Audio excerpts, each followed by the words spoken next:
What now? What now will happen to Iran? Yan po ang kanina ko pang tinatanong sa sarili ko. Sa isip ko, gawa ng isipin po ninyo sa isang pag-atake lang ng Israel at Amerika, no? Kumbaga na na natumbok lahat eh. Yung mga leaders, no? Nakakalungkot lang po, may mga nadamay pang mga mga mahal sa buhay ni Khamenei. Pero naisip ko na yung mga tao, yung reaksyon nila, most people daw lumabas at nagsayaw. They are rejoicing for what happened. Akalain nyo, 1979, magpo-47 years na po pala. 1979, naku po, napakatagal na panahon na po niyan. At halos wala na makaalala ng sibilisasyon na yon, no? Pero, that was the time na nag-take over itong si Khamenei during that time. At sa ganyang paraan siya natapos yung kanina nga pong morning, what happened to him. And doon sa mga kasama niya, siyempre. Kanina pa, yeah. So wala silang leader as of now. As of the moment, they have no leaders, no? At nangako naman po ang Pangulong Trump na aayusin niya yan, tapos ibibigay din naman niya sa Iran. Okay. Ito taliwas doon sa mga sinasabi ng karamihan na si Donald Trump daw antikristo. Alam niyo, nakikita ko sa kanya ngayon, para siyang modern day Cyrus. Ginamit siya. And to think, may sasabihin ako sa inyo, alam niyo, this is the heart of my video ito, o vlog na ito, ano man tawag niyo rito, no? Ito na po, itong content na ito. Pwede rin, di ba? Ito ang pinaka-heart of the matter dito. Noong panahon 1979, meron lang mga 100 to 200 believers in the Lord Jesus. Ngayon, over 1 million na sila. Ngayong 2026. Doon naman ako nakakuha ng sumayang puso ko. Statistics po yan na latest and accurate for the Christianity in Iran as of the moment. Masaya ako dahil ito iset aside muna natin yung mga doom and gloom na ito. The Lord will do something in that country. The Lord Jesus Christ Himself. Alam niyo po ba, ang pangalan nito sa Bible, Elam. Elam. Oo, ito yung Elam. Na ngayon, modern day Iran. Nasa Bible po yan. Kaya ang sabi ko nga po sa inyo, kung involved ang Middle East, maging excited tayo sa mga napaparod natin dito sa YouTube. Gawa ng, may kinalaman talaga yan. Nakakakilabot yan. May kinalaman po yan. Ano po? Mayroon po. At ang isa pang nakaka-excite dito ay yung pagsisimula daw ng tribulation. Ito na naman po. Pero ito po it makes sense ito. Hindi po ito katulad nung nangyari last year na parang false message or false prediction, whatever you call that. This is not about that. Kasi ito estimate lang po ito. Alam niyo po ba ang isa sa pinaka-imposibleng mangyari bago mag-May 1948? Alam niyo po ba kung ano? Yung mabuo muli ang nation ng Israel. It looks like, especially in the dark ages, halos wala nang banggit tungkol sa Israel. For them, it is too impossible na ma-rebuild ito. Lalo na ng panahon ni Martin Luther. Halos wala nang nababanggit tungkol sa Israel. At ang daming anti-Semitism during that time. Nasa history book po yan. Ano po? Kaya nga po nagkaroon ng replacement theology.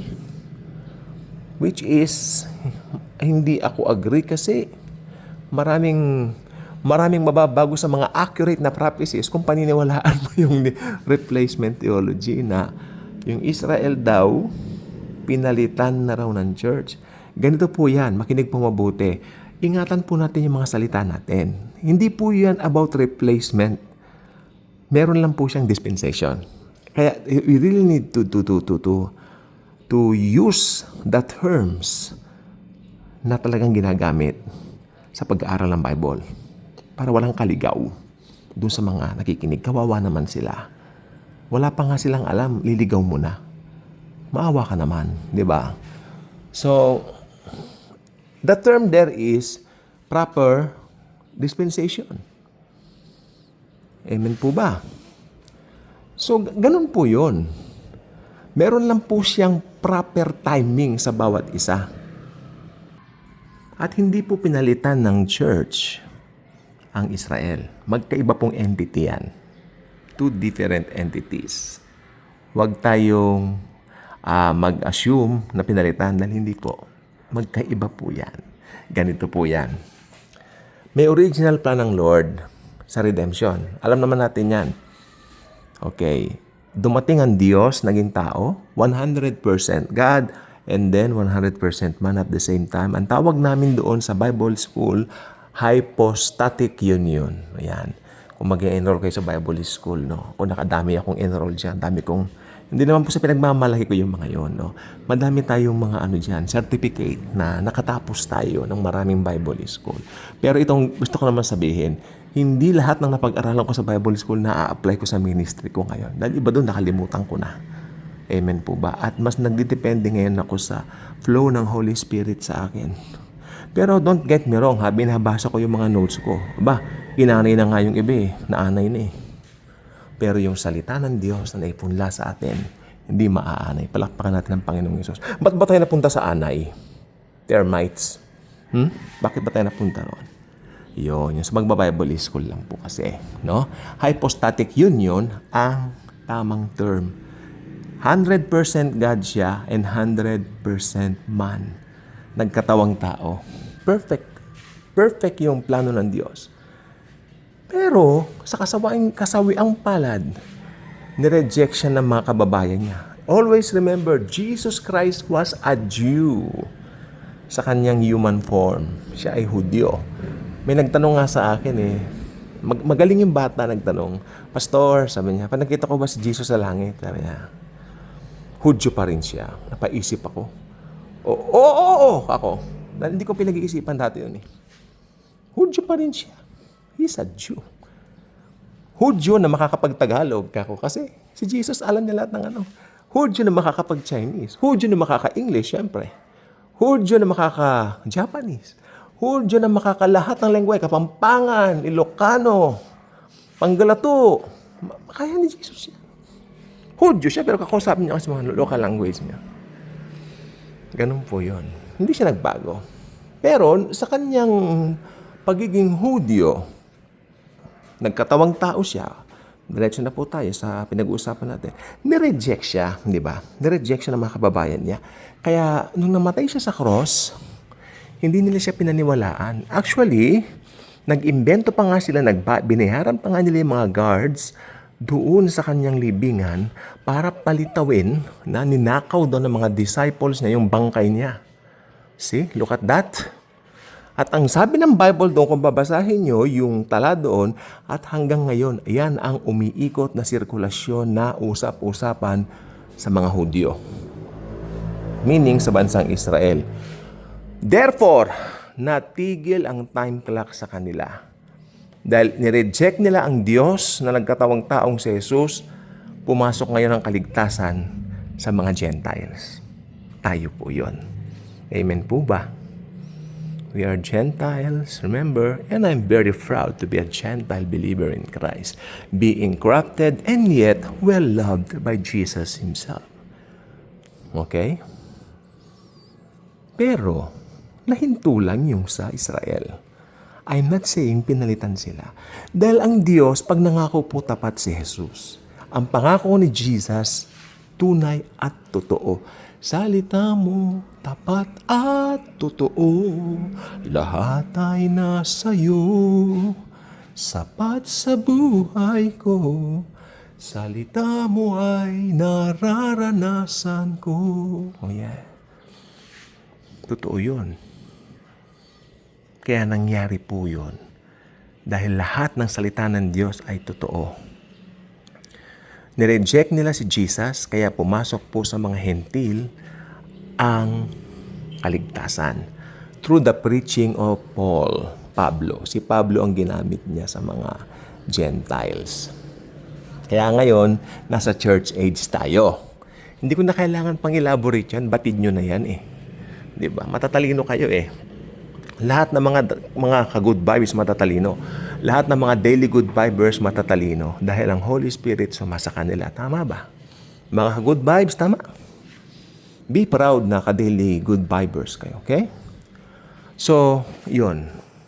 Alam nyo, nung nahinto yung orasan sa kanila, pumasok tayo. Pero, makinig, may nakalagay sa aklat ng Zechariah. There will come a time, ayun na, babalik. Diba? Babalik sa kanila yan.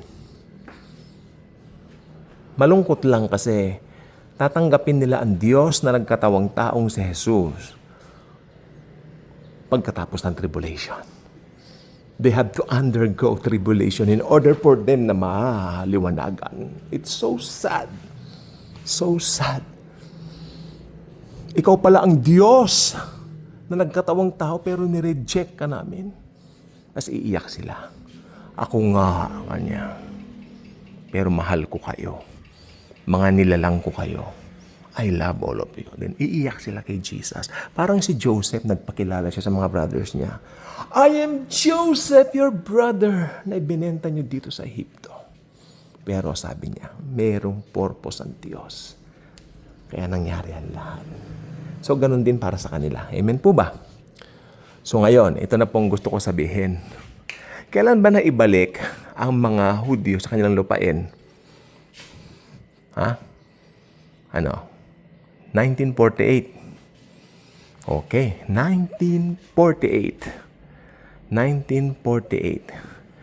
So, ang 1948 po ay ilang taon na po nakakaraan noong 1948. Ha? Noong 1948, ngayon po, 2026, that was 78 years ago. Tama po ba ako? Ako, baka mali ang math ko, kahiya-hiya. Tama po ba ako? 78 years ago. Amen po ba? Okay. 78 years ago. At may nakalagay po sa Bible ang isang generation ay 80 years. Oh my Lord. 80 years. Hindi ako nagbabanggit ng date. Sabi ko lang po sa inyo kanina, titignan natin dito yung sinasabi ng Bible regarding dun sa timing. Ba't hindi ko sinasabi yung exact?